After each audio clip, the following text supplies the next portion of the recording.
Welcome back दोस्तों, कैसे हो आप। स्वागत है आपका हमारे यूट्यूब चैनल पे नए आए हो तो चैनल को सब्सक्राइब कर लेना और बेल के आइकन को भी दबा देना ताकि आपको मेरी वीडियो की नोटिफिकेशन मिलती रहे। तो आज हम जिस मूवी को एक्सप्लेन करने जा रहे हैं वो है 2018 में रिलीज़ हुई तमिल ड्रामा मूवी बरम का, जिसे लिखा और डायरेक्ट किया था प्रिया कृष्णस्वामी ने। ये एक नेशनल अवार्ड विनिंग मूवी है। तो चलिए एक्सप्लेन करते हैं मूवी को। मूवी की शुरुआत होती है वीरा के गुस्से भरे चेहरे के साथ। बाद में जूते, इंजेक्शन और बांसुरी दिखाई जाती है और सीन वहीं पे कट होके आता है एक मेले में, जहाँ पे कुरूप स्वामी मेले में घूम रहा है। वहाँ वो एक बांसुरी वाले से बांसुरी खरीदने के लिए पूछता है, लेकिन बांसुरी की कीमत ज़्यादा होने के कारण वो खरीद नहीं पाता। उसकी लाचारी साफ नज़र आती है। कुरूप स्वामी अपनी बहन और 3 भतीजों वीरा, मणि और मुरुगन के साथ तमिलनाडु के एक शहर में रहता है और कुरूप स्वामी का बेटा सेंथिल गांव में रहता है। कुरूप स्वामी वीरा से कहता है कि वो इससे मिलने आने ही वाला था। वीरा उन्हें कहता है उसने जॉब छोड़ दी और वो दूसरी जॉब जो फुल टाइम है वो कर रहा है। कुरूप स्वामी वीरा से 20 रुपये उधार मांगता है। वीरा उन्हें पैसे देता है तो कुरूप स्वामी बताते हैं कि सेंथिल की बेटी के जन्मदिन के लिए उसे गिफ्ट खरीदनी है, इसीलिए वो पैसे मांग रहा है। वीरा उन्हें ज़्यादा पैसे ही देता है और उन्हें कहता है आप ये जॉब छोड़ क्यों नहीं देते, लेकिन कुरूपस्वामी उसे टाल देता है।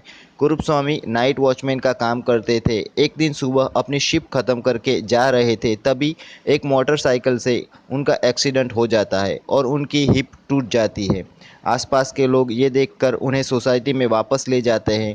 दूसरी ओर कुरूपस्वामी की बहन उनका इंतज़ार कर रही होती है। वो मुरुगन को बताती है कुरूपस्वामी अभी तक वापस नहीं आए, तो मुरुगन वीरा को फ़ोन लगाता है। वीरा उन्हें कहता है शायद वो अपने बेटे सेंथिल के घर चले गए होंगे क्योंकि उनकी बेटी का जन्मदिन है। दूसरी ओर सोसाइटी के लोग कुरूपस्वामी को जगाने की कोशिश कर रहे हैं। सोसाइटी के लोग फ़ोन करके कुरूपस्वामी के भतीजों को ये बात बताते हैं और उन्हें अस्पताल पहुंचाते हैं। अस्पताल में डॉक्टर उन्हें बताता है उनको फ्रैक्चर हुआ है और जल्द ही उनका ऑपरेशन करना ज़रूरी है। तो वो ये बात उनके बेटे सेंथिल को फ़ोन करके बताते हैं, लेकिन सेंथिल उन्हें कहता है उनको लेके आप गांव चले आओ। वो उनका इलाज गांव में ही करना चाहता है क्योंकि उसे लगता था कि अस्पताल में उनका इलाज करने से दवाइयों का खर्चा, इलाज का खर्चा सभी कुछ बढ़ जाएगा। डॉक्टर सेंथिल को बताता है सभी इलाज फ्री में होंगे, सिर्फ तुमको डॉक्यूमेंट जमा करवाने होंगे और उनका ऑपरेशन करवाना भी ज़रूरी था, लेकिन सेंथिल मना कर देता है। वो उन्हें कहता है गांव से शहर रोज़ आने जाने में ज़्यादा खर्चा होगा, तो वो उन्हें गांव ही ले जाने को कहता है। पहले फ़ोन करने पर सेंथिल अस्पताल आने से भी मना कर देता है। अस्पताल में वीरा उनसे मिलता है और उन्हें बताता है वो 10 दिनों के लिए बाहर जा रहा है। जब वो वापस आएगा तो उनका ऑपरेशन हो चुका होगा और वो ठीक हो जाएंगे, लेकिन सेंथिल उन्हें गांव वापस ले आता है। मुरुगन उन्हें लेके गांव आता है। वहां पे सेंथिल उन्हें घर के पिछवाड़े टूटी फूटी जगह पे रखवाता है और कुरूपस्वामी को लेकर सेंथिल और उनकी पत्नी के बीच झगड़ा होता रहता है। सेंथिल की पत्नी उसे कहती है कि अब इनकी देखभाल कौन करेगा, उन्हें शहर में ही रहना देना चाहिए था, तुम्हें उन्हें गांव वापस क्यों लाए। और कुरूपस्वामी डर से कराह रहा बार बार सेंथिल को आवाज़ देता है। सेंथिल की पत्नी भी उनके लिए खाना बनाने से इनकार कर देती है। कुरूपस्वामी सेंथिल से ऑपरेशन करवाने को कहते हैं, लेकिन सेंथिल उन्हें मना कर देते हैं। वो उन्हें कहते हैं ऑपरेशन करवाने के पैसे मेरे पास नहीं हैं, जबकि ऑपरेशन तो फ्री में ही हो रहा था। तो वो वापस शहर जाने की बात करते हैं, लेकिन सेंथिल उन्हें डांटकर मना कर देते हैं। सेंथिल एक बूढ़ी औरत को अपने पिताजी की साफ सफाई करवाने को रखता है। सेंथिल की पत्नी उनके लिए खाना भी चावल और पानी डालकर दे देती है। सेंथिल की बेटी जब कुरूपस्वामी को खाना देने जाती है तब वो उनके जन्मदिन के लिए ली हुई बांसुरी उसे देते हैं। उनकी बहन जब उन्हें मिलने आती है तो कुरूपस्वामी के 1 महीने की पगार जो सोसाइटी वालों ने उन्हें दी थी वो उन्हें देती है। कुरूपस्वामी उन्हें बताता है गांव का एक उपचार करने वाला आदमी आने वाला है जो उसे ठीक कर देगा और वीरा से कहने को कहती है कि वो उसे आके मिल जाए। जब वीरा घर आता है तो उसे पता चलता है कि सेंथिल ने उनका ऑपरेशन नहीं करवाया और वो उन्हें ठीक तरीके से भी नहीं रखता। वीरा उन्हें मिलने जाने को कहता है। अगले दिन सेंथिल मुरुगन से फ़ोन करके बताता है कि उनके पिताजी का देहांत हो चुका है, वो नींद में ही गुजर गए और शाम 6 बजे उनका अंतिम संस्कार है। इतना कहते ही वो फ़ोन काट देता है। अंतिम संस्कार के वक्त वीरा को पता चलता है कि उनका खून हुआ है। उनको इंजेक्शन लगाकर मार दिया गया है और ये सब उनके बेटे सेंथिल ने किया है। वहाँ पे सेंथिल के साथ उनका झगड़ा होता है, लेकिन सेंथिल इस बात पे अड़ा रहता है कि उनकी मौत नींद में हुई है।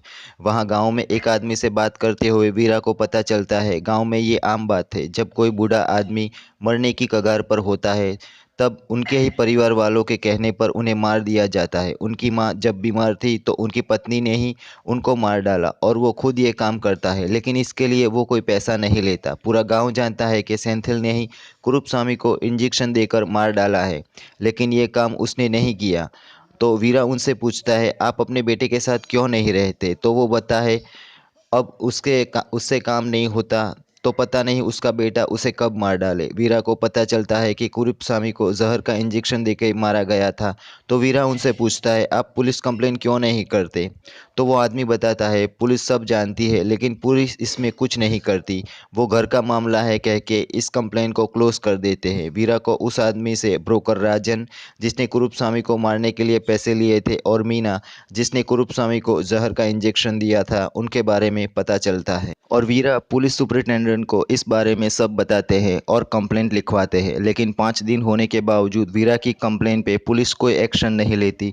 तो वीरा न्यूज़पेपर वालों को पुलिस कंप्लेंट अटैच करके मेल कर देते हैं। न्यूज़पेपर के साथ वो ह्यूमन राइट को भी ये मेल भेज देते हैं। दूसरे दिन पेपर में ये स्टोरी आ जाती है जिसमें मीना और राजन के नाम थे और ये भी लिखा था कि ये सब उनके बेटे सेंथिल ने ही करवाया था।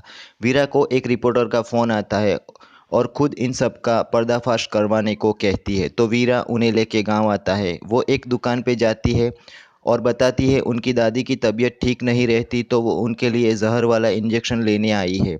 लेकिन वो उसे बताते हैं, दवाई या तो सिर्फ 10 रुपये की आएगी, लेकिन वो प्रिस्क्रिप्शन के बिना नहीं देगा। और वो कंपाउंडर गणेशा का एड्रेस देके उसे भगा देता है। गणेशा उसे एक आदमी के पास ले जाता है जो उसे प्रिस्क्रिप्शन देगा, लेकिन वो मना कर देता है और राजन से जाके मिलने को कहता है और वो उसे बताता है इसमें ज़्यादा खर्चा नहीं होगा। फिर वो जाके राजन से मिलती है। राजन उसे बताता है 6,000 रुपये लगेंगे और 2,000 रुपये एडवांस। राजन उसे बताता है पिछले सप्ताह उसने कुरुत्स्वामी को मारने के लिए 8,000 रुपया फ़ी ली थी, उसने 2,000 रुपये वैसे ही कम कर दिए हैं, इंजेक्शन लाने में ज़्यादा रिस्क है।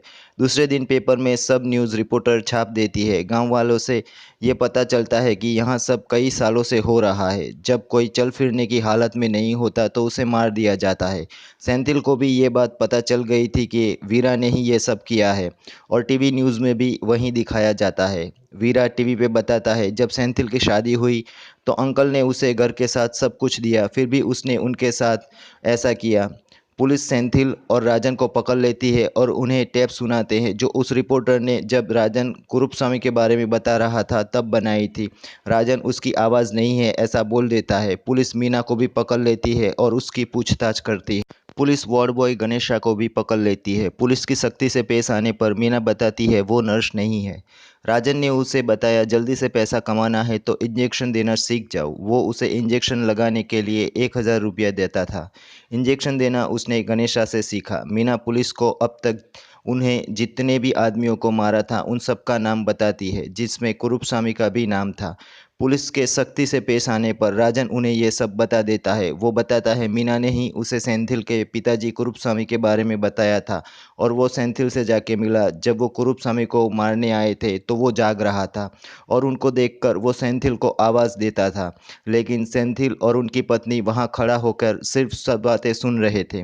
राजन कुरूपस्वामी का मुंह दबा देता है और मीना उन्हें इंजेक्शन देके मार देती है। कुरूपस्वामी वहीं मर जाता है। सेंथिल उन्हें पैसा देकर रवाना कर देता है। दूसरी ओर होम मिनिस्टर को कुरूपस्वामी के बारे में पता चलता है। वो पुलिस को फ़ोन करके इस केस को क्लोज करने को कहते हैं क्योंकि इलेक्शन नज़दीक आ रहे हैं।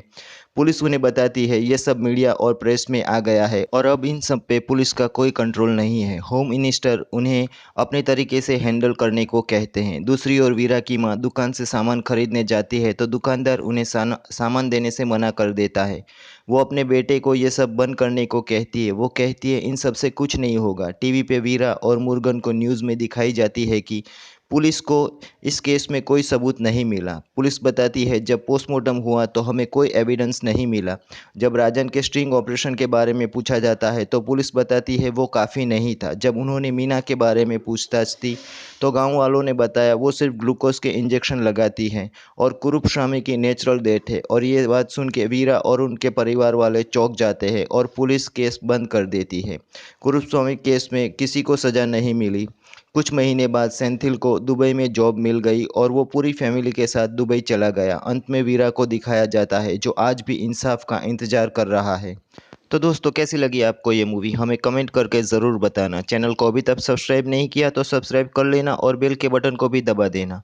वीडियो को लाइक एंड शेयर कीजिएगा। मैं मिलूंगा आपको अगले वीडियो में, तब तक के लिए गुड बाय।